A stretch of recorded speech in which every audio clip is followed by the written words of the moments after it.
We're starting a 3-part series. We're going to give you 10 easy action items to tomorrow put into practice to make you a stronger Christian school leader. This episode of the Christian Principles Podcast is brought to you by the Herzog Foundation. And as always, the thoughts and opinions expressed within this episode are those of your hosts and not necessarily the Herzog Foundation.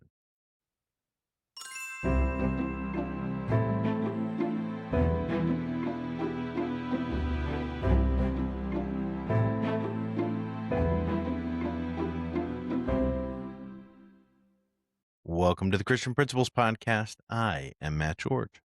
And I'm Mark Zockel. Today, we're going to take you on a journey through 10 very easy action items that we believe will make you a stronger school leader, Christian school leader, as soon as you put them in action. These are not going to be groundbreaking. These are going to be easily attainable.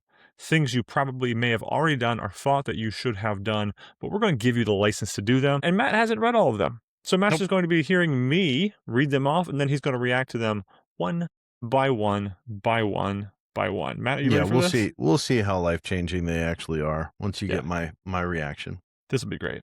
There's nothing that could go wrong here. But before we move on, let's hear from our partners at the Herzog Foundation, as well as Gradelink Student Information Systems. This episode is brought to you by our partners at the Herzog Foundation, whose mission aligns beautifully with ours to advance and support Christ-centered education. The Herzog Foundation exists to catalyze excellence in Christian schools, helping more children experience academic rigor, biblical truth, and strong moral character, all in a safe and nurturing environment. Whether through teacher training, principal development, or strategic media efforts, the Herzog Foundation is committed to helping you, the Christian school leader, fulfill your calling with excellence. Their vision is bold but clear: a national renaissance in Christian education that impacts culture for generations. At the Christian Principles Podcast, we're proud to stand with the Herzog Foundation in that mission. Learn more at herzogfoundation.com. Together, we're building schools and futures on the rock of Christ. And as always, tell them that the fellas here at the Christian Principles Podcast sent you their way. If your school needs a management system that's as practical as it is affordable, Gradelink is the way to go. It's reliable, straightforward, and it won't overwhelm you with complexity or cost. Just go to cpp.gradelink.com to see how it can make your school's life easier. All right, Matt, you ready to go? Let's do it. Top 10. First of all, one action step you can take tomorrow. And I say tomorrow, I just went through the Maryland Association of Christian Schools member schools first day of school, and we do have some peers that are starting on Monday, August the 24th. However, yesterday I was also part of a professional development that was going on. Of course, the week leading up to the first day of school, and this is in Theodore, Alabama, meaning they're starting on the 10th or around the 10th of August. And my friend in Indianapolis told me that he had students he had students on the street in his neighborhood getting picked up by the bus on July the 31st. And it's too early for me. Can't do it. That's really tough for me to even consider. So yeah, I was just talking to a friend down in South Carolina, same thing, where they're starting not the first full week of August, but the second full week. And it's like, come on. That's soon. So for some of you, maybe we can actually say this is something you can do tomorrow. Hopefully, though, this is something you can consider for maybe doing some of these pretty soon. Maybe some of these we have to wait for the school year to start. But in any case, let's get going. So Matt, first of all, start an email that goes to yourself and your secretary, your administrative assistant. Just subject it blessings. And then once a day, reply to that email with an actual blessing, not 15 necessarily, just one actual blessing from the school. This can be done in a Google Doc if you wanted to, but I do like the impact of keeping this in the inbox. So it would be a date and a blessing. Make sure it's unread. You might want to leave it starred in a Gmail setting or something like that. And use your admin assistant as like an accountability partner, but also one that might be blessed by this, or perhaps someone on your team who needs to keep in the positive, perhaps more than keep in the negative. Maybe you want to make them your accountability partner here, and then you're just dumping blessings back and forth, back and forth. Start that email. What do you think, Matt? I think it's great to be able to be tracking and recording these blessings. We've talked about that in the pod. I would be a little give me a bit of the heebie-jeebies to put it in the email because I can't. I already get too many emails, so just be another one that'll be loading in there. You know my mind. I go to this could be a spreadsheet. This could be you already got your calendar laid out. You just hit it as with each day, and I got all my tabs open anyway. So all the tabs. You might have a new tab for every day, but either way, you're going to do this either at the inbox level or a document, something that you can keep consistent with. I would say that accountability partner. Imagine what you can do with a blessing recorded every day. And by the way, some days you're going to record like 5 because not that God isn't good every day, but some days we're better about recognizing what God did for us, especially over the weekend. On a Monday, you can do 3, 4. But start it.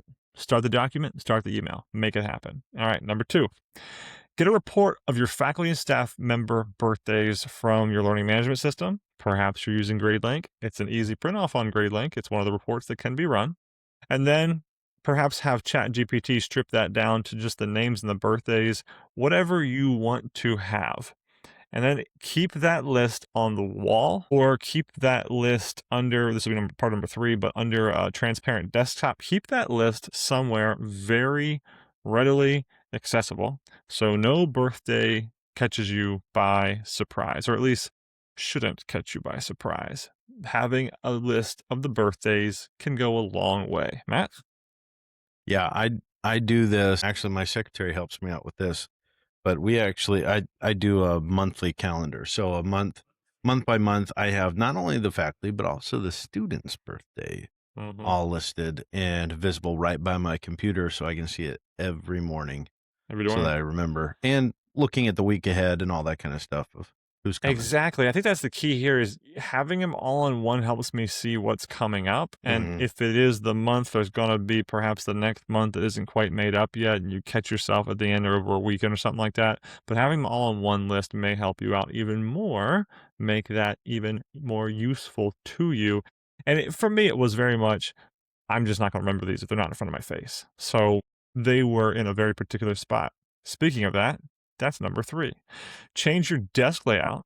So I'm actually encouraging you to do something different than you've already done before. Change your desk layout to include a transparent desktop cover. You know what I'm talking about? It would be something like, I don't know, 30 by 20. I don't know what the dimensions would actually be, but it's a transparent cover, and you can put it over top of whatever your desk surface is.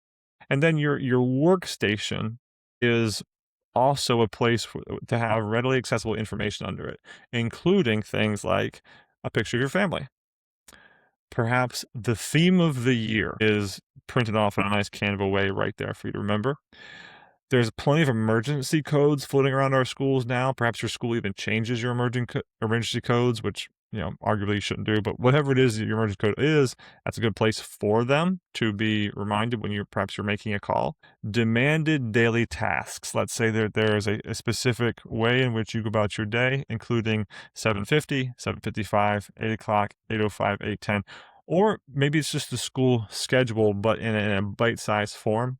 Info that you should have memorized, the address of the school. In my second installment, I didn't know the address right away or the phone number. I had to get that around me and keep it on me because we get asked for the address and the phone number all the time. So have that information right there under that transparent desktop cover. And if you've never used one, perhaps this is your prod to go get one and make yourself even better with it. Yeah, my tip with this one though is like the first of every month. Look at everything that's under there. If you haven't used it in a month, maybe replace it with something because you really want to think about it as quick reference. Like these are things that I need to be looking down and finding all the time. And if you are like me and you end up just covering everything up with other things all the time, again, it's like, well, does it even need to be there if I'm not looking at it at all? So do kind of take inventory every once in a while just to make sure that what's there is relevant. What's there is relevant, what's there is useful. And I like the way you said quick reference. Exactly. This is meant to be quick reference for the things you find yourself needing. And year by year, that might change. There may be a year with a new dress code. There might be a year with a change in your athletic director or your league or something like that, where you're having to pull names and numbers and different. Perhaps you're entering into the Maryland Association of Christian Schools. Perhaps you're entering into a new space association organization and you need to have some of their information more readily available. Perhaps that's where you keep a list of your go-to phone call, which maybe your phone's better for this, but in either case, names and numbers of people you would go to for specific needs. Perhaps it's a place where you remind yourself of a different parent or family to either pray for or to contact throughout your month, your weeks. We'll come back to that later on. All right, number 4. You ready? Buy a Veradesk and use it. A Veradesk is going to be one of those standing desk opportunities. And what I mean by that is it would be a shelf your computer sits on, your monitor sits on, and then you are able to raise that along with a writing space in front of that monitor stand to a standing level. So buy a Veradesk and then put it to use. Do it for yourself if you find yourself, unless you're principal lamb on the cart, of course, put that thing to use. Find it, buy it, put it to use.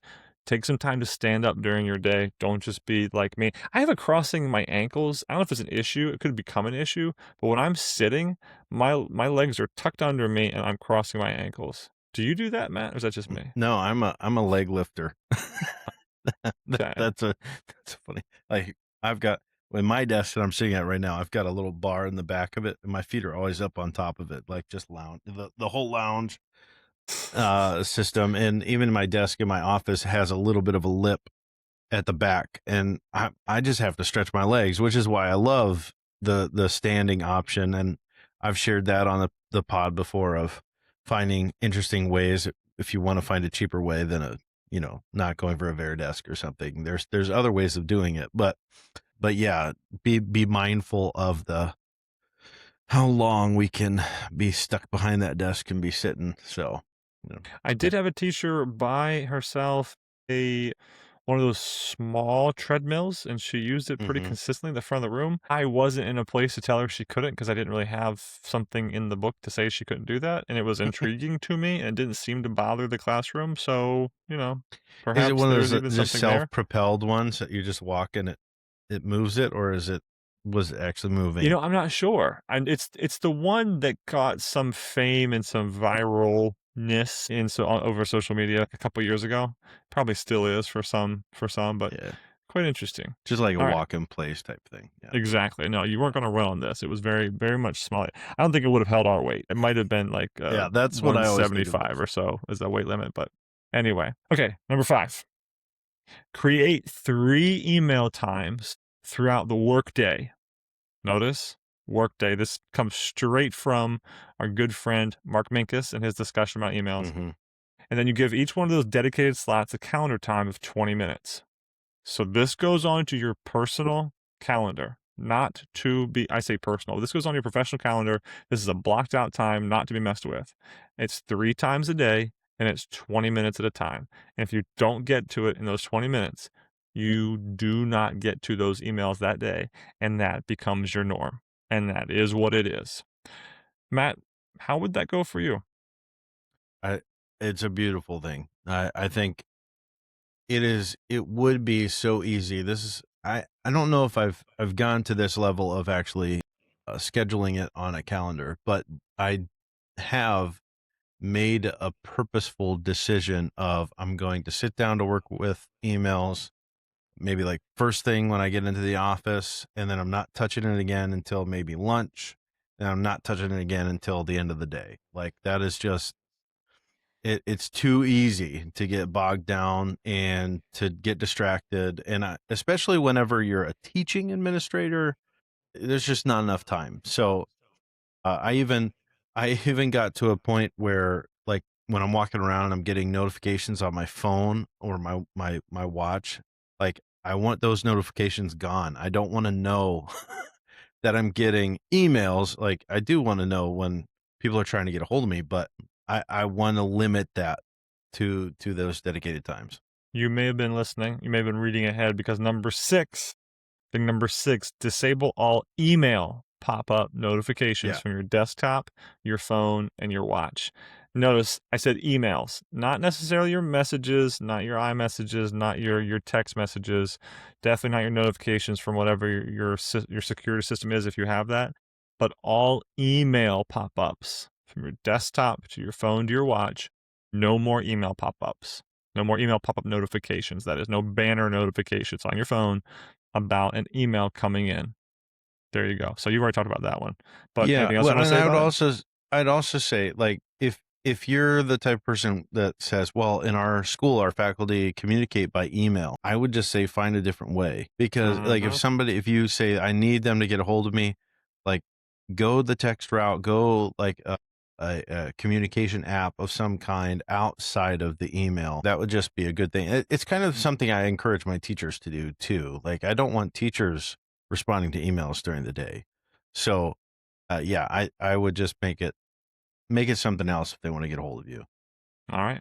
Another Mark Minkus grab here, but one would be great to remind ourselves of at the start of a year. Create a master list of your duties. Should get done, wish to get done, always do, shouldn't be me, but I'm doing it right now. Make a list of all of those duties. Go through and assign out the things which you should not be doing. Be honest about it. Be honest about your role. Be honest about what you're doing. Make a list. And there's no way the list you make should have your name at every single one of those duties. Go through it, assign what should be done, and get what should not be on your plate immediately off of your plate. And tell the board about it if you have to, or if you need to, or if you felt led to. But in any case, I guess the first step is create a master list of all of your duties. Perhaps your administrative handbook already has a good starting point, but you know it doesn't list everything. So go do that and give yourself the half day you need to create that list, to work through that list, to assign other people to the things that need to get assigned for, and to refocus, especially at the start of the year, refocus exactly on what you need to do to make your school as strong as it can be before the Lord. Yeah, don't leave anything out, because even if it's like you find yourself, well, when I come in the morning, I'm going around and I'm adjusting the thermostats. Does that have to be you? Mm-mm. Like Exactly. everything, just list it all out and give yourself the opportunity to make sure you're not holding your ministry back because you can't dedicate enough time to the higher priority list. So again, we've talked about this on the pod. It's a great episode. You need to go back and look for those Mark Minkus episodes. But yeah, this was a big one. List out your responsibilities. Love it. Number 8, walk the building once a week, purposefully, to be sure every teacher has a stapler, a tape dispenser with tape, scissors, markers, and erasers.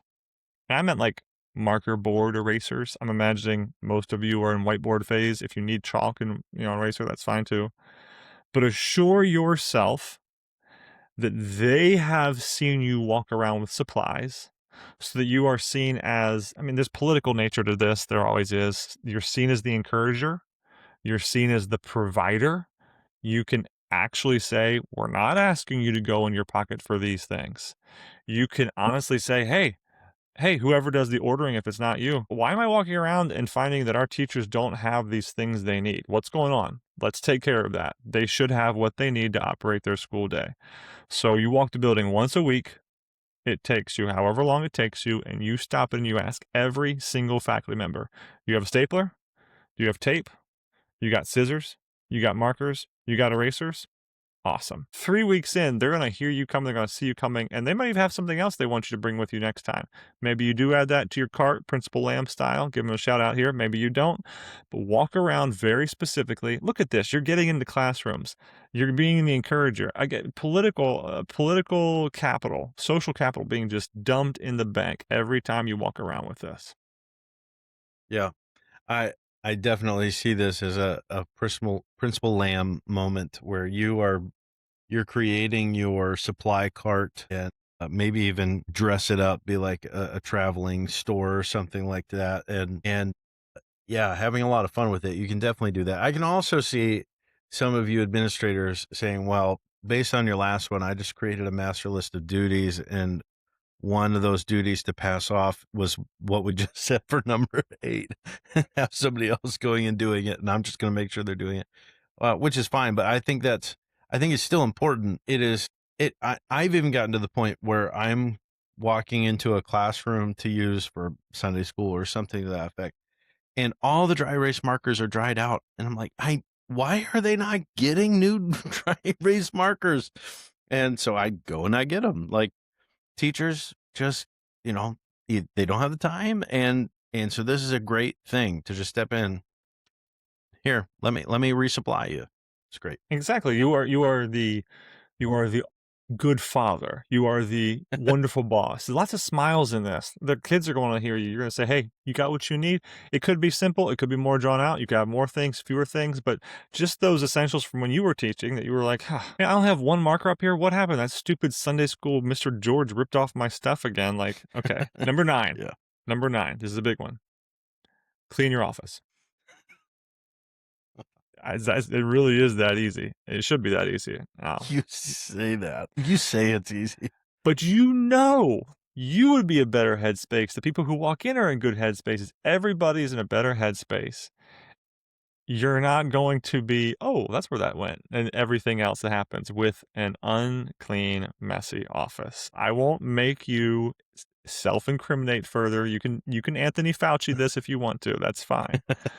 No, I was just thinking, cleaning my office is like trying to lose weight. You get somewhere and you're like, look at all this room I have now.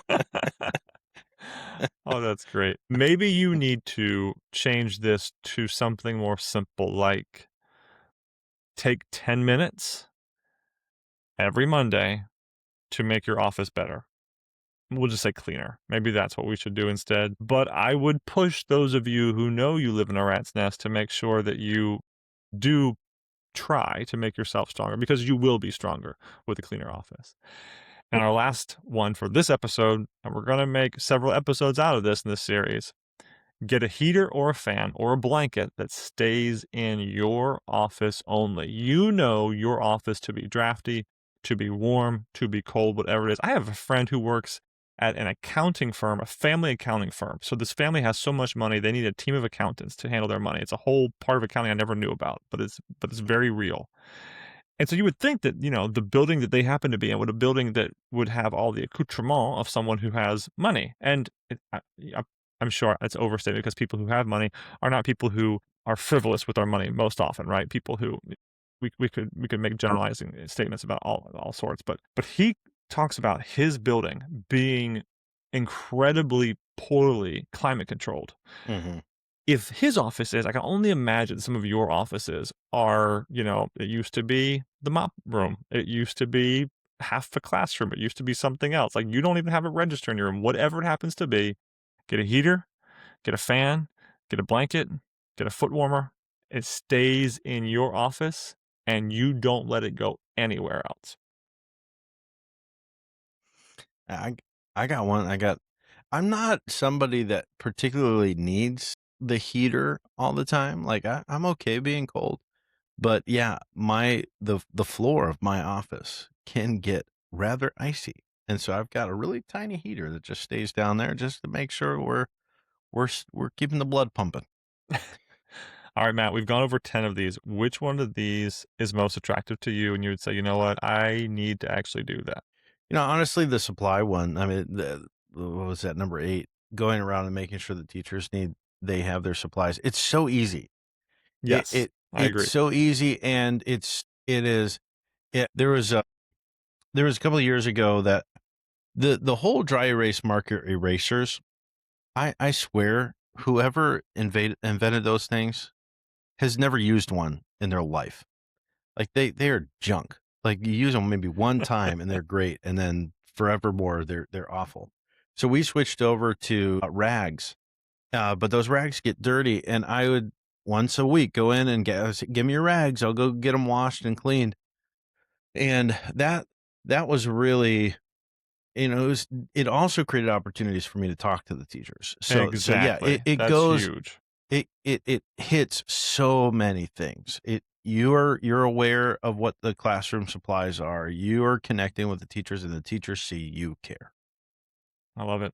Let's move on to our Christian Administrator Spotlight. This is going to go out to Alicia St. Villis of Cornerstone Baptist Academy there in Indiana.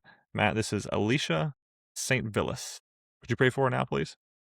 All right. Father, we thank you for Alicia. We thank you for Cornerstone and the ministry there in Indiana. And Lord, for what Alicia is preparing to do, perhaps there's something in this list that would just help her in her responsibilities, in her focus, or even in, as we were just talking about, ways that she can be an encouragement to those under her, around her. I just pray that as she prepares for the school year, whether it's starting soon or in a little bit, Lord, that you would just give her the strength that she needs, the preparedness, and that she would just be able this coming school year to see you do a great work there at Cornerstone. We pray this in Jesus' name. Amen. Amen. All right, everybody. Thanks for growing with us today.